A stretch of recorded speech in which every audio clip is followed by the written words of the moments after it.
कहते हैं बिहारी जी की महफिल को बिहारी जी सजाते हैं और कथा सुनने वही आते हैं जिन्हें बिहारी जी बुलाते हैं। यजमान परिवार का बहुत साधुवाद, भगवान की कृपा हुई लड्डा परिवार पर और बिहारी जी ने इन्हें बुलाया कि आप आओ और वृंदावन की धरती पर बैठकर हमारी कथा अर्थात भागवत जी की कथा अर्थात कृष्ण की कथा सुनो। प्रिय भक्तों,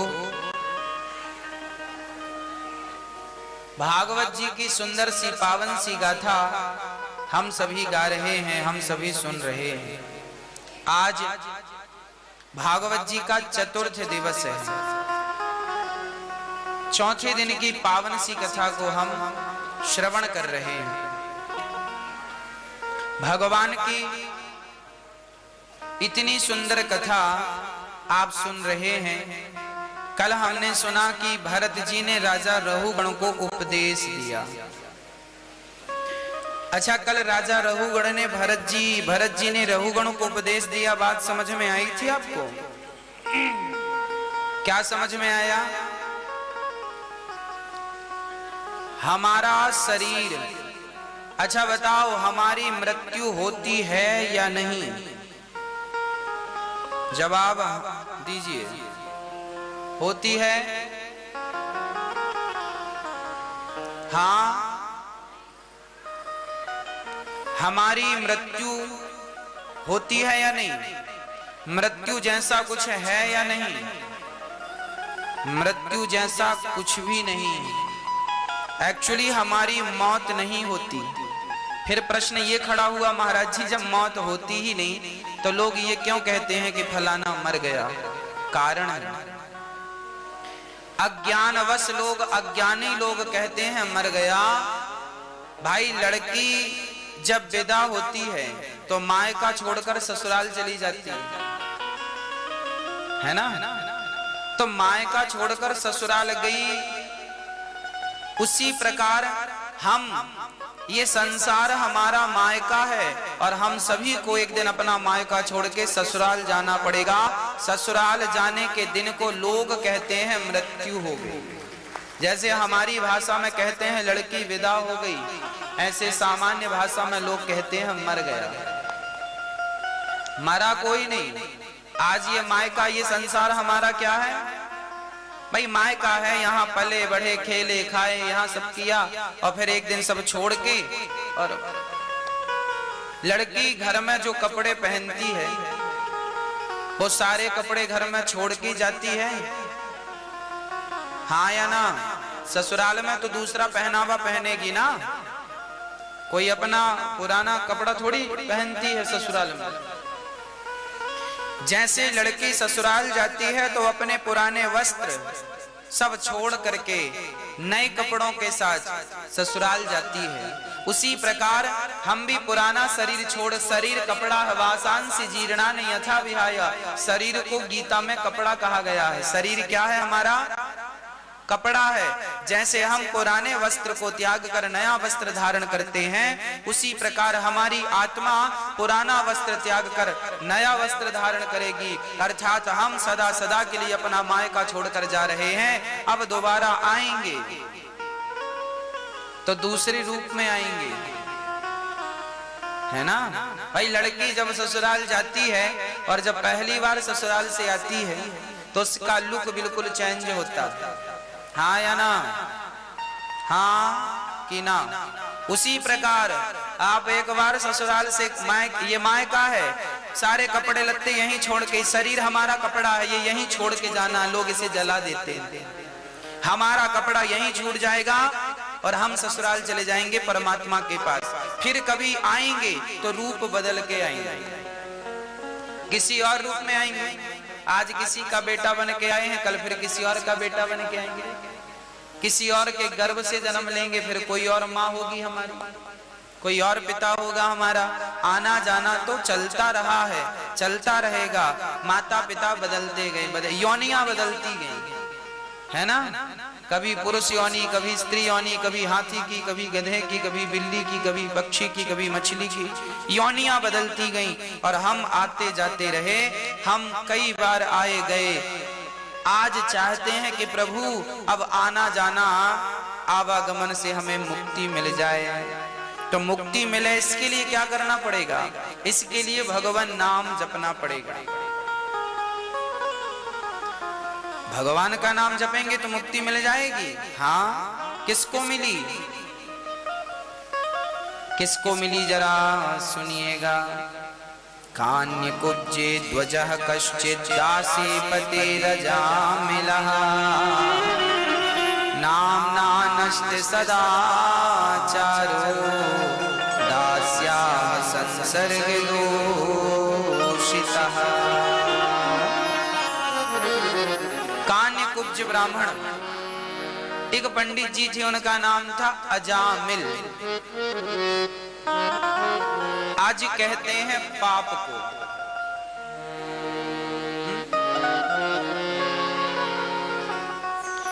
अजामिल, जो पाप से मिल गया हो, पापमय जीवन हो गया हो, वो अजामिल है ना। अजामिल एक स्त्री से प्रेम करता था, वो स्त्री कर्मों से वैश्या थी। दास्याः संसर्ग दूषितः। अजामिल एक स्त्री से प्रेम करता था, पसंद आई, विवाह कर लिया। उसके गर्भ से 9 बच्चे उत्पन्न हुए। 10वीं बार वो गर्भवती हुई और आखिरी जब उसका पुत्र हुआ तो संयोग से उसके पुत्र का नाम संतों के कहने से नारायण रख दिया गया। अजामिल बहुत अच्छे पंडित जी थे, पर एक स्त्री के संग में आने से उनकी बुद्धि ऐसी भ्रष्ट हुई कि वो जितने अच्छे थे उतने ही बुरे हो गए। याद रखना, आप जितने अच्छे हैं उतने ही बुरे तब हो जाते हैं जब आप कुसंग से जुड़ जाते हैं। स्त्री पुरुष अच्छे और बुरे नहीं होते, संग अच्छा या बुरा होता। बताओ, पानी का रंग कैसा है? कैसा है? कैसा है? बोलो मेरी मां। कोई नहीं। अच्छा, पहले गाना आया था, पानी रे पानी तेरा, और बाद में गाना आ गया, ब्लू है पानी, पानी ब्लू है पानी। तो पता चला पानी ब्लू है। पर ये गाना बनाने वाले बेवकूफ बना रहे हैं, पानी ब्लू नहीं है। पानी का तो कोई रंग नहीं। अच्छा, पानी का रंग नहीं है, पर पानी को दूध में डालने से पानी का रंग कैसा हो जाता है? सफेद हो जाता है। अच्छा, किसी के ब्लड में, रक्त में, कटोरे में खून निकाला जाए रक्त, और उसमें पानी डाला जाए तो पानी कैसा हो जाएगा? लाल। पानी का अपना कोई रंग नहीं, पर वो जिसमें डलता है उसी रंग का हो जाता है। उसी प्रकार आप और हम पानी की तरह हैं। हमें जैसा संग मिलता जाता है, हम में वही रंग चढ़ता जाता है। जैसा संग वैसा रंग। यदि सत्संग का रंग चढ़ेगा तो आप सत्संगी बनेंगे, आपके मुख में भगवान का नाम होगा। और यदि आप इसका बहुत बढ़िया एक उदाहरण है, एग्जाम्पल देकर आपको समझाता हूं। एक ही माँ के 2 तोते थे। ये सामने बैठा है, इसे आप क्या कहते ने? तो दोनों, बहुत नॉलेज नहीं था तो दोनों फंस गए एक बहेलिए के जाल में। अचानक वहां से एक महात्मा जी निकले, तो महात्मा जी को तोता बड़ा पसंद आया। कहा, भैया हमसे 10 रुपए ले ले, ये तोता हमें दे दे। तो एक तोता महात्मा जी ने खरीद लिया, और थोड़ी दूर बाद एक तोते को एक कसाई ने पसंद कर लिया। कसाई ने कहा, भाई 10 रुपए ले ले, तोता हमें दे दे। उसके दोनों तोते बिक गए 20 रुपए में। एक तोता चला गया कसाई के घर, एक तोता चला गया संत के घर। अब दोनों बड़े प्रेम से रहने लग गए। धीरे धीरे वो तोता अपनी माता को भूल गए और साधु संतों के संग में अब साधु लोग रोज कीर्तन करें तो तोता भी कीर्तन करने लग जाए, सीताराम सीताराम सीताराम। संत लोग सत्संग करें तो तोता भी सुने और बढ़िया बढ़िया बातें याद करता जाए। अब तोता बड़ा समझदार सत्संग करने, और वो कसाई का तोता जब वो गाय पकड़ता, कसाई मारता, मारो पकड़ो काटो, उसके घर से यही आवाजें आए, मारो पकड़ो काटो मारो। तोते ने भी यही याद कर लिया, मारो पकड़ो काटो। और गाली भी कसाई देता, गाली भी देता, तोता सारी बातें याद कर लिया। अचानक वही बहेलिया जिसने कभी तोते बेचे थे, वही आज वहां से निकला। तो कसाई ने कहा, भैया ये तोता आप वापस ले लो। तो उसने वापस ले लिया। संत जी ने कहा, बेटा अब तो मैं मरने वाला हूं, बुढ़ापा आ गया, इसे कौन संभालेगा, एक काम कर तू ही रख। उसने उसको भी वापस ले लिया। अब फिर वो आ गए। उस व्यक्ति ने दोनों तोतों को बाजार में बेचा। उस बाजार का नियम था कि जो सामान नहीं बिकता था वहां का राजा खरीद लेता था। राजा आए, बाजार में सब बिक चुके थे, बस 2 तोते बाकी थे। राजा ने कहा, भाई इन दोनों तोतों की कीमत क्या है? तो बहेलिये ने कहा, महाराज ये तो रहा 100 रुपए का, और ये वाला मैं दूंगा 1 लाख रुपए का। अरे दोनों तोते एक से हैं, सुंदर हैं, और अंतर इतना कीमत में? महाराज दोनों का संग अलग अलग, दोनों की बोली भाषा अलग अलग, दोनों का आचरण अलग अलग है, दोनों के व्यवहार अलग अलग हैं, इसलिए दोनों की कीमत में भी अंतर है। राजा तो राजा है, चलो अब खरीदना पड़ेगा। 100 रुपए देकर उसे खरीदा और 1 लाख रुपए देकर उसे खरीदा। तो राजा ने कहा, जब 1 लाख का तोता है तो जरूर इसमें कोई गुण होगा। तो राजा ने अपने कमरे पर उस 1 लाख के तोते को अपने कमरे में रखा और 100 रुपए वाले तोते को कमरे के बाहर द्वार पर गैलरी में रखा। भाई इसको यहाँ लगाओ, इसको यहाँ लगाओ, देखते हैं क्या अंतर है। राजा सोने लगे, रानी और राजा दोनों सो रहे थे कि सुबह के 4 बजे तो वो 1 लाख रुपए वाला जो तोता था वो साधु संतों वाला तोता था। वो साधु के पास था ना, साधु संत 4 बजे उड़ जाते थे। अब ये तोता ने देखा कि भाई 4 बज गए और राजा अभी तक सो रहा है। तो तोते ने एक दोहा पढ़ा। तोते ने क्या दोहा पढ़ा, जरा सुनिएगा। राजा सोकर क्या करे, उठकर जपो मुरारी। एक दिन तो है सोना, लंबे पैर पसार। राजा सुबह के 4 बज गए और तुम अभी तक सो रहे हो, ये समय कोई सोने का? उठो और भगवान का नाम जपो। एक दिन तो तुम्हें सो ही जाना है, लंबे पांव पसार कर, कोई उठाने वाला नहीं होगा, उठो। राजा जागा, राम राम, तोता ज्ञान दे रहा है और बात सही कह रहा है। अब राजा बड़े प्रसन्न हुआ, तू सचमुच 1 लाख का है, तेरी कीमत 1 लाख की है, पैसा वसूल हो गया। अब राजा बोले चलो 100 रुपए वाले से मिलते। जैसे ही द्वार खोले उसने देखा कोई आ रहा, तुरंत आवाज लगाई, पकड़ो मारो इसे, और तलवार से इसकी गर्दन काटना। और गाली भी दिया राजा को 4-6 जो कसाई देता था। और राजा ने कहा, हे भगवान, ये तो 100 रुपए में भी महंगा है, ये तो गाली देता और मारने का बोलता। राजा ने कहा, इसे हटाओ यहां से, हमारी शोभा इससे, इसको रखो। दोनों ही तोते एक ही मां के थे, पर दोनों को संग अलग अलग मिलने से एक की कीमत 100 रुपए रह गई और एक की कीमत 1 लाख चली गई। आप जितना अच्छा संग करेंगे आपकी कीमत उतनी बढ़ेगी, आप जितना कुसंग करेंगे आपकी कीमत उतनी घटेगी, कम होगी। संगत से गुण आते हैं, संगत से गुण जाए, लोहा जड़ा जहाज में पानी में उतराए। इसलिए कहता हूं अच्छी संगत करना सीख लो, अच्छी संगत की आदत बनाओ। स्त्री और पुरुष कैसे भी नहीं होते। लोग कहते हैं ये स्त्री बुरी है, ये पुरुष बुरा है। ना, कोई स्त्री बुरी नहीं है, कोई पुरुष बुरा नहीं है, कोई बच्ची बुरी नहीं है, कोई बच्चा बुरा नहीं है। संगत अच्छी और बुरी हो सकती है, व्यक्ति अच्छा या बुरा नहीं होता।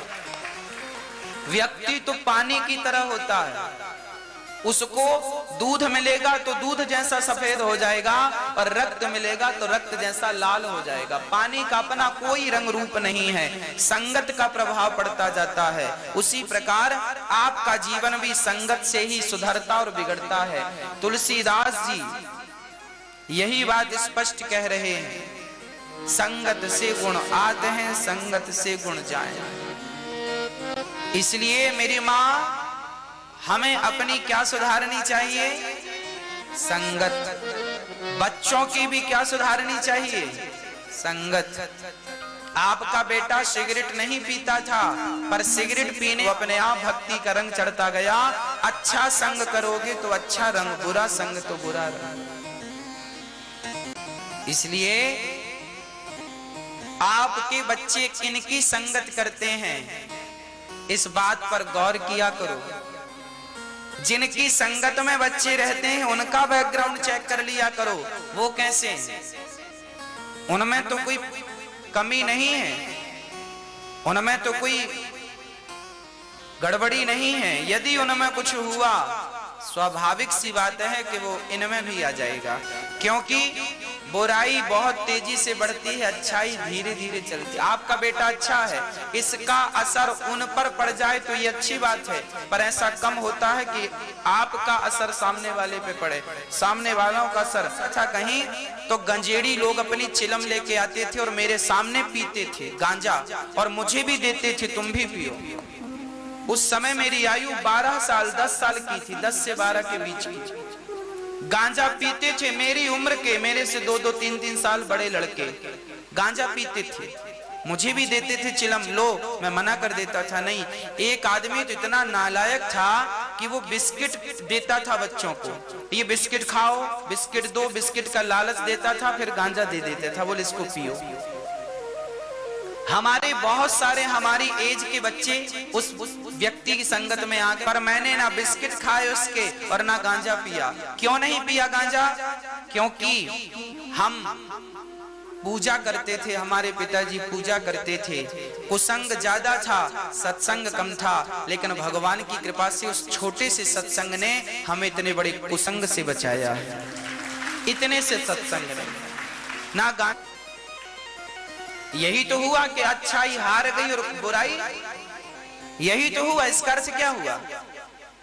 एक शराबी 10 लोगों को शराबी बना सकता है, एक गंजेड़ी 50 लोगों को गंजेड़ी बना सकता है, तो क्या एक सत्संगी 4 को सत्संगी नहीं बना सकता?